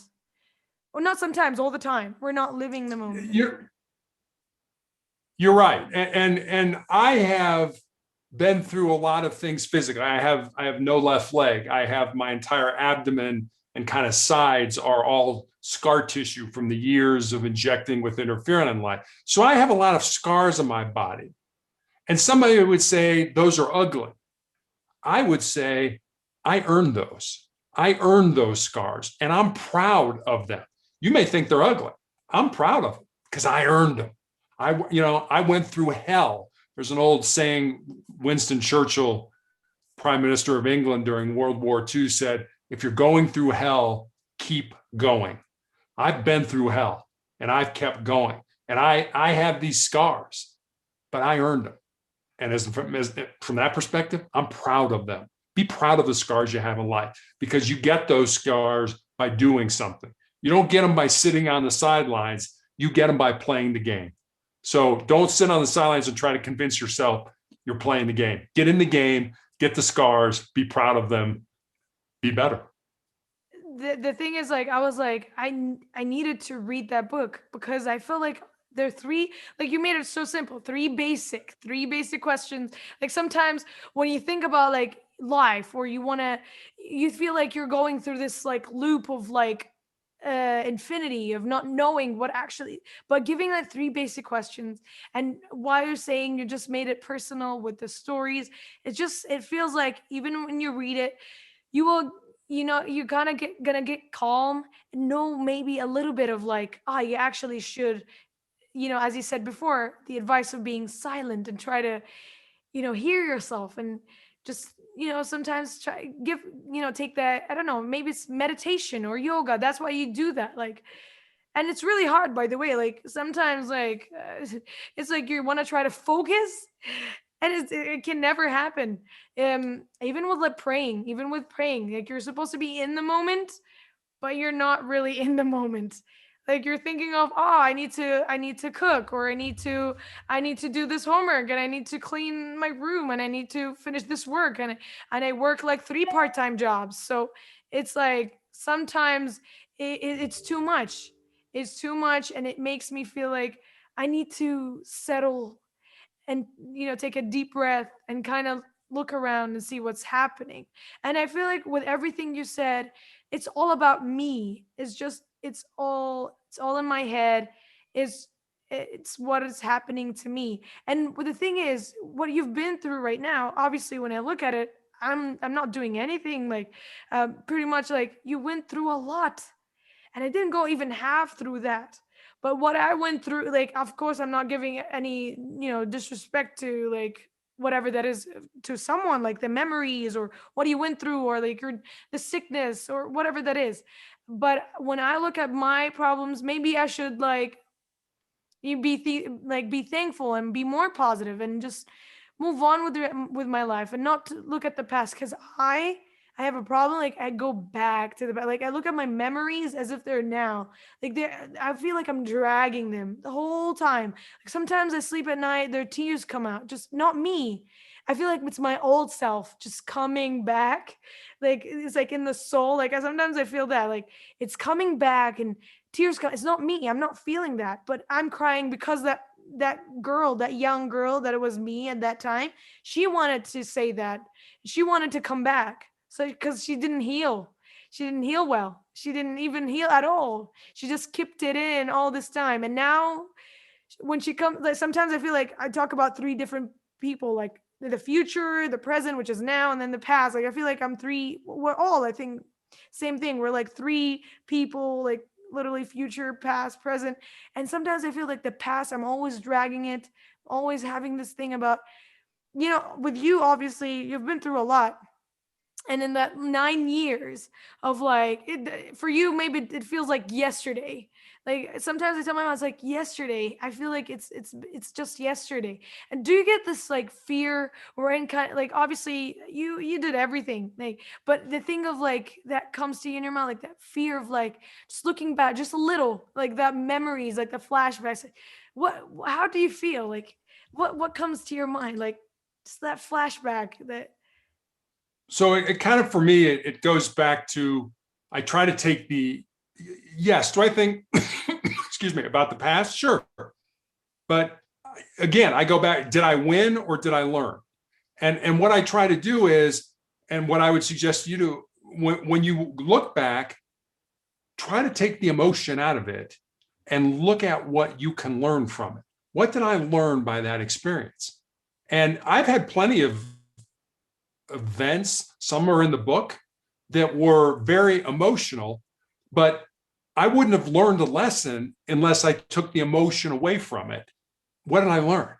Oh, you were too selfish at that point in time, or I don't know, whatever it is, there's something that you learned, but you're not going to learn it if you're all emotional about it. Take the emotion out of it, look at step back. Yeah, that happened.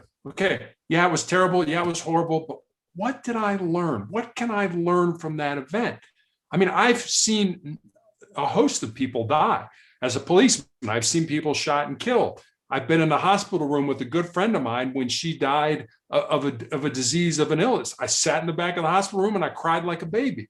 What did I learn? That was emotional. It was scary. It was sad. But take the emotion out of it. Now, what did I learn from it?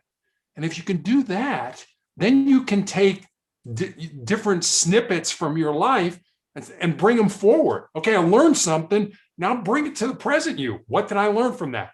How do I want to change my life? Or how do I want to become a better person based on what I learned? Forget the emotion. Yeah, it was sad. Yeah, it was terrible. Yeah, it sucked. Whatever you want to say, but take the emotion out of it and bring what you learned to the present. That will make you a better human being.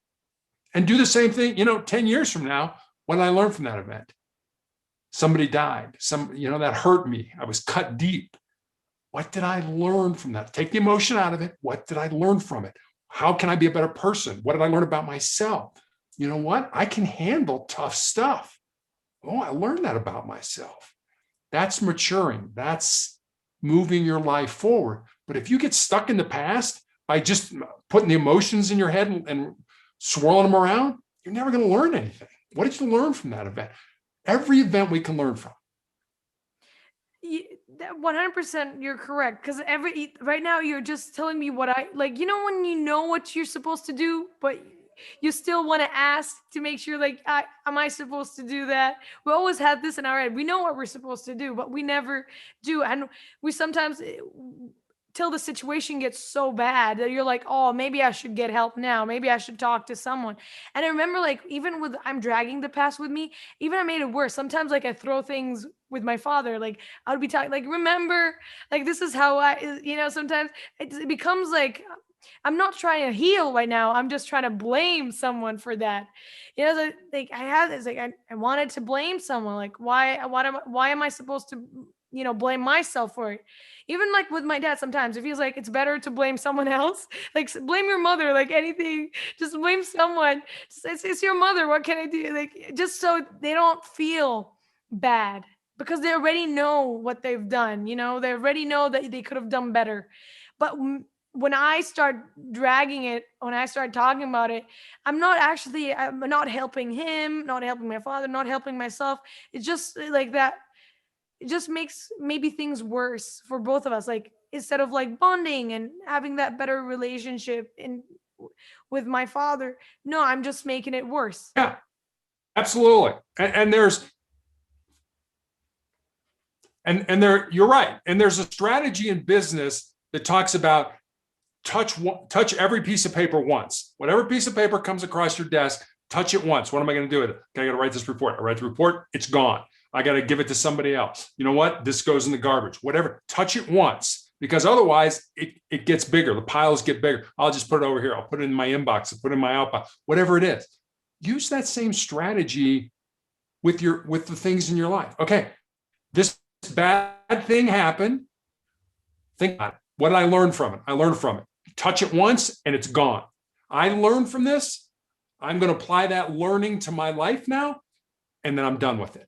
I don't want to touch it again, because if you keep bringing it back, just like the piece of paper, if you keep keeping those papers on your desk, eventually you're going to have a pile of papers and you're not going to be able to get anything done. Same thing happens if you've got these events. I got this event. Yes, I take the emotion out of it. I learned from it. What did I learn? I applied that learning to my life, and it's gone.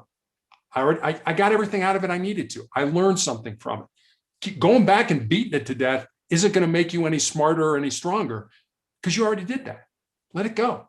Now that's gone. Now all this clutter in my life is gone. I look at it once, I deal with it, I come up with something, I apply it to my life now, and I move forward. Like, yeah, as I said before, anything you say right now is just, we know it. We never realize that we should look at that big picture. And as you said, declutter, and it's all there, but we never do. We're always like, we forget. Like, we're gonna forget, and we're gonna say, oh, what can we do? There's so much in our lives, we can't focus on our health or mental health. The smart ones do. The smart ones do. It's the rest of the people that can't do it. The smart ones do. The smart ones know what to do, and they do it. The rest of us, we sit back, oh, I'm crazy, and all this stuff's going on. Smart ones get rid of all that stuff. Get rid of the clutter. Get rid of it. Stop dragging it with you. You can't do anything about it. It's the past. You can learn from it, apply it, and move forward. But you can't do anything with it. It's back there. Let it go. The smart ones do it. So let's end. I want to end this just with, as we talked about the first thing about, death. And I remember, like, for me, if you're a kid, I never thought of death as a real thing. And as I grew, never even felt that it was real. Even though you hear it, you know about it, but I never thought it was real. But then the last 2 years, even my teacher in school, she died from breast cancer. And it started hitting me, like, actually people are dying around me. I remember even like around, like, before I go to high school, like middle school, we had like 3 boys in our school that died in a car accident. Oh, and then there's another one now. We're in my sister's school. Her teacher, our PE teacher, he died because of like diabetes. I don't know what. And then I realized, like, actually people die. And I never like had that fear or anything, but we actually talked about this in school. I said, it's better that I die first, so I don't have to feel the pain of if any of my family members dying. Like, I don't want to know that they were like, I'd rather die first. And my mother will say, like, I'd rather die first than know my child, because it's just so, crazy sometimes. Like, oh, like, I don't want my parents to die. I don't want my siblings to die. I'd rather die before them so they can bury me and I don't need to bury them. Just that thought. Like, how is it for you? Obviously, you've been sick for a long time, and obviously this kind of topic might feel in your family is like something you would never want to talk about. You don't want to even think about, because it's not going to happen. Because you're going to live your life and you're going to fight it and everything. But we don't know what could have happened in the past or in the future. We don't know nothing. But just give your advice. Just give everything, just tell me how, just death Sure. in general. Yeah. Everybody dies. Not everybody lives. And that's the important thing to remember. Everybody dies. Everything dies. Everything gets renewed. Everything. You know, I mean, you don't like your principal. Sooner or later, your principal isn't going to be there anymore, and there's going to be a new principal, and there things are going to change. You don't like your boss. Sooner or later, your boss isn't going to be there, and things are going to change. Everything gets renewed, and that's why we die, because otherwise it would be the same old thing. I mean, think about it. You know, when I was a kid, when I was your age, there were no cell phones. There were no laptop computers. I mean, all those kind of things. I mean, I was 8 years old when we landed on the moon. The computer in the Apollo rocket had less computing power than your cell phone does. Your cell phone could have powered the entire spacecraft, the entire mission to the moon. Your cell phone. Think about that. If we all just stayed in the same thing, it wouldn't matter. We wouldn't grow. We wouldn't get better. If you're not growing, you are dying, and we are all going to die. And that's the way it's supposed to be. So why be afraid of it? Why not live your life while you're here so that at the end of your life, you found your purpose, you lived it, and now you're going to move on to the next step. It's not scary. It's calm. It's peaceful. That's the way it's supposed to be. It's not supposed to be frightening and, oh my gosh, I'm not going to see this person again. That person is always going to be with you. We are all connected, all of it. Everybody who's ever lived and whoever will live, we are all connected. So don't be afraid to die. Talk about it. It's not scary. It really isn't. What does it mean? That person isn't here anymore physically. Okay. I mean, I still think about my dad. I still think about my grandparents. That keeps people alive. But 100 years from now, nobody was here, and that's okay. But what matters is, and that third saying that third truth that I gave you, what we leave behind is what we weave into the hearts of the people around us. So focus on that. Death won't be that scary. I'm not afraid to die. I have planned my entire funeral, to the church, to the cemetery, to the casket I'm going to be buried in, to where I'm going to be buried. I could get to that place right now. And that doesn't scare me. I'm okay with that because I've lived my life. That's the advice I'll leave you with. You know, okay, what about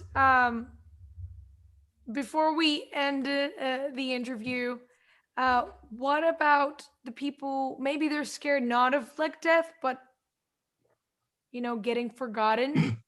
Those this like I don't know, rituals or something saying like if your family don't visit you, I don't know, in the graveyard, or that people don't think about you, they don't have to visit you, but they don't think about you, you'll be forgotten. Like maybe they're scared, they want to, like, I don't know, they want to like have a mark, or they want to be always there. I don't know, maybe, like, I don't know. What do you think? Like maybe it's because we don't want to be forgotten. Maybe you don't want your daughter to forget who that you're her father. I don't know. Maybe you don't want forget any. Just sometimes I wonder, like, why? Like, why do we think that we're already gonna die? They're also gonna die. So what's the purpose of, like, okay, forgotten, not forgotten? Like we're all there. We're all there, but we're not there at the same time. Everyone have their time, like, I don't know, timeline or like a deadline, but it's it's different. But what would you give an advice to a person who thinks like it matters that you shouldn't be forgotten? Like it doesn't matter, because you won't be forgotten if you use your life to weave positive things into other people's lives. You will never be forgotten. And people always think, okay, I gotta go to the cemetery, I gotta see him. That's not him. Who we are. I mean, I had an egg for breakfast this morning. I cracked that egg, I threw the shell away. The shell, that's what's at the cemetery. That's what's at the shell is at the cemetery. Who my dad was, who I'll be when I die, that's not at the cemetery. That's just my body. And if you remember that, you cracked an egg, you had an egg for breakfast this morning, you cracked that egg, threw the shell away. You threw the shell away. That shell held, potentially life at one point in time, but you threw it away. That's what's at the cemetery. What we do, who we are, how we interact with each other, the love we put into this world, how we weave positivity into other people's lives, that will live forever. So don't worry about being forgotten.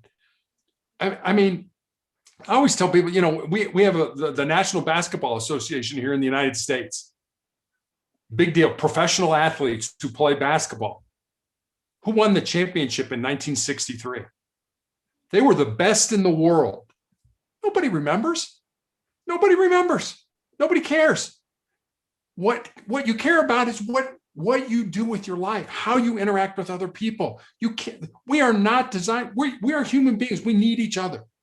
So take that love, take that positivity, take that goodness, and weave it into every person that you come in contact with. And here's what I'll say. I always ask people to do this at the end of my podcast. When I give speaking engagements, I do this. For the next 30 days, everybody you come in contact with, assume that they're going to be dead tomorrow.